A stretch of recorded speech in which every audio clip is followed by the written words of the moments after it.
सरकार का सम्मान करते हैं। अगर वो हमें नहीं जाने दे रहे, गिरफ्तार करते हैं, कानून का पालन करते हुए हम गिरफ्तार हो रहे हैं, चिंता करने की बात ही नहीं। पुलिस हमें लेके जा रही है, जहाँ भी लेके जाएगी हमें कोई दिक्कत नहीं है। कानून का पालन करते हुए हम उनके साथ जा रहे हैं। सरकार डर गई है तो रोक ले, हमें मार दे गोली, हमें क्या चिंता वाली बात है। हमारे सबूत है नहीं आपके पास? वो सबूत हमारे पास है, तभी तो कह रहे हैं उन्हें दिखाओ, हम पूरी दुनिया को दिखाएंगे।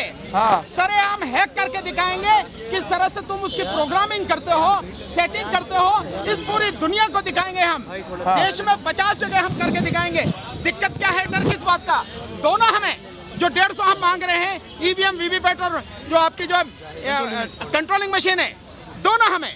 सर, इलेक्शन कमीशन कह रहा है, पहले भी लोगों को बुलाया गया था, पहले कहा था भाई आपको छेड़ेंगे नहीं, हाथ नहीं लगाएंगे और हैक करके दिखाओ। तो क्या आपकी बार बिना छेड़े लिए तो कह रहे हैं कि सील करके दे, देश के 50 जगह पर लाइव सबके सामने, मीडिया के सामने दुनिया को दिखाएंगे कि कैसे हैक होती है, कैसे इसकी प्रोग्रामिंग होती है और कैसे मोदी जी बार बार जीत जाते हैं।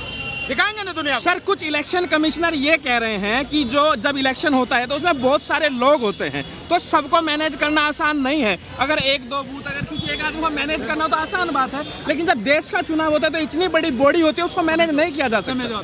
जी सर, ये जो इलेक्शन कमिश्नर फॉर्मर हैं, हाँ, वो सब आरएसएस के दबाव में हैं। हम उनको चैलेंज करते हैं कि वो जब हम 50 ईवीएम को हैक करके दिखाएंगे वो साथ रहे मौजूद, वरना अपनी जबान बंद रखे, झूठ बोलना बंद करें। तो आरएसएस के दबाव में कैसे है? इसका जवाब पॉलिटिकल पार्टी थोड़ी है। मैं इसका जवाब देता, पॉलिटिकल पार्टी थोड़ी है। मैं इसका जवाब देता हूँ और मैं इसका जवाब, आरएसएस आतंकवादी संगठन है और सबसे बड़ी राजनीति, सबसे ज्यादा राजनीति आरएसएस ही करता है। नंबर एक। नंबर दूसरी, आप कह रहे हो इतने सारे लोग मैनेज नहीं हो सकते। पूरा सरकारी अमला मोदी जी के सामने नतमस्तक हो चुका है, अपना ईमान खो चुका है, बिल्कुल साष्टांग दंडवत करता है। इससे ज्यादा और कोई दिक्कत होगी क्या?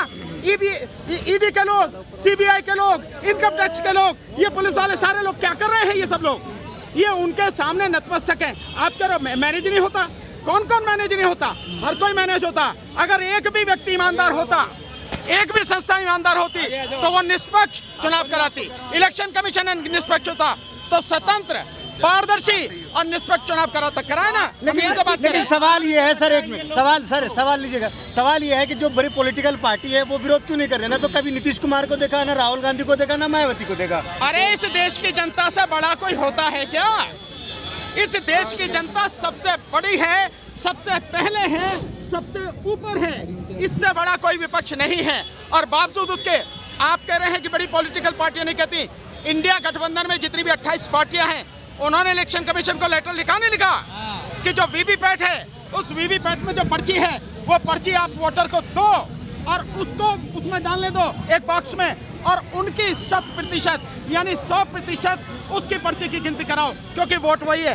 तो पॉलिटिकल पार्टियां कैसे नहीं बोल रही हैं?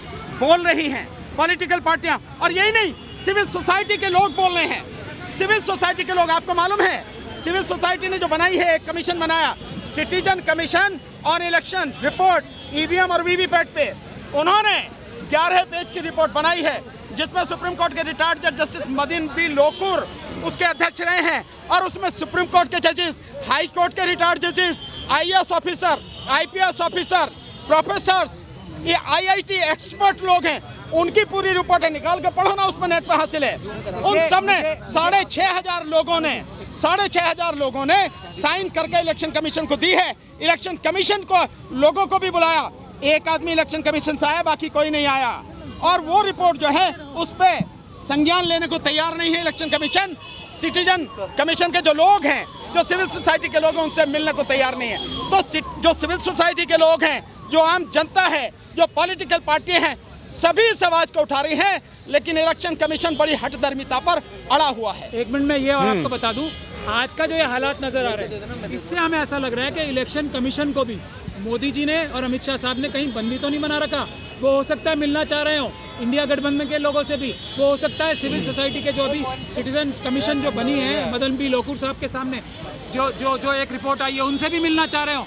लेकिन ईडी, सीबीआई, एनकाउंटर और पता नहीं कौन कौन से जज लोया के डर दिखा के इलेक्शन कमीशन को भी डरा रखा हो सकता है। आज ये बात साफ हो रही है कि इसी तरीके से जैसे हमें यहाँ पुलिस से दबाव बनाया जा रहा है, इलेक्शन कमीशन के ऊपर भी तो कहीं दबाव नहीं बना रखा अमित शाह साहब ने। मोदी जी ने, इस बात का भी आज खुलासा हो जाएगा।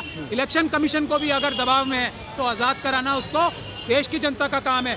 आज हम इलेक्शन कमीशन को भी पुलिस के दबाव से, अमित शाह साहब के दबाव से, मोदी जी के दबाव से आज़ाद कराने निकले हैं और अब मुझे लगता है वो मशीनें हमें आपको भरोसा सरकार का सम्मान करते हैं। अगर वो हमें नहीं जाने दे रहे, गिरफ्तार करते हैं, कानून का पालन करते हुए हम गिरफ्तार हो रहे हैं, चिंता करने की बात ही नहीं।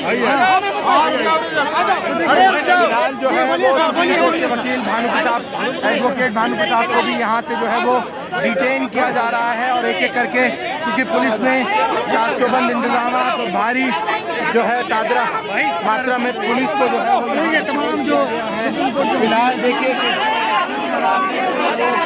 वो हिरासत में यहाँ से लिया जा रहा है। भानु प्रताप को देख सकते हैं, पुलिस अधिकारी जो है वो फिलहाल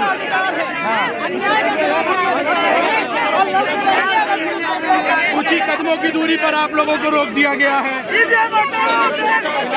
कोई दिक्कत नहीं, अरेस्ट किया जा रहा तो वकील छोड़ दोनों बाहें खींच रहे, छोड़ दो। फिलहाल भानु प्रताप एडवोकेट उनको फिलहाल बस में चढ़ते हुए आप देख सकते हैं और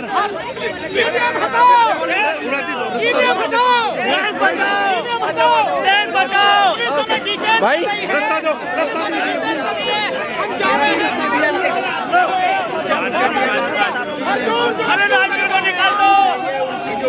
तस्वीरें हैं। अरे एक बार मैडम साइड में आइए प्लीज।